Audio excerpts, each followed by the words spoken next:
A lot of the times we get frequent questions regarding times. How much time am I waiting? How much time can I expect to wait? So there's a very easy way to do this, and every single time I'm answering your questions, I'm doing the same thing.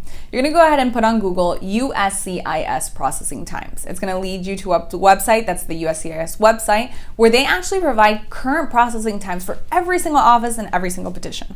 So the important part is when you submitted your petition to immigration, be it I-130 based on a family-based petition, I-140 unemployment-based petition, I-129 a non-immigrant visa based on work, whenever you submitted this application, you got a receipt from USCIS.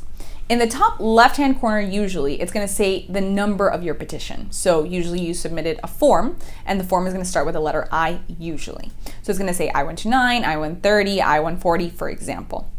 With that form number, you're gonna go ahead and put it on the USCIS website for processing times.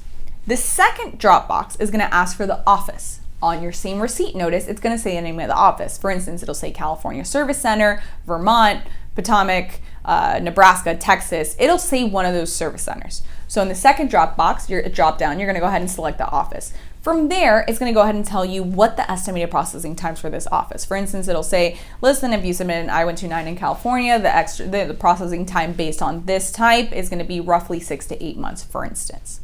The important part there is at the end of that basically table, it's gonna have a date, and it's gonna say you can make an inquiry if your case was submitted prior to this date. So for instance, if the date is October 2017 and you submitted your case in June of 2017, then you can actually submit a formal inquiry on the USCIS website. It'll have a link to do so, and you can ask, what's the status of my case? So that's a great way to be able to check basically on your case and understand if you are very, very behind or if you're in regular processing times. A lot of times it takes a long time. It's a good thing to check. This is usually updated on a monthly basis, so it's a good thing to go in, check, and see how the status is going.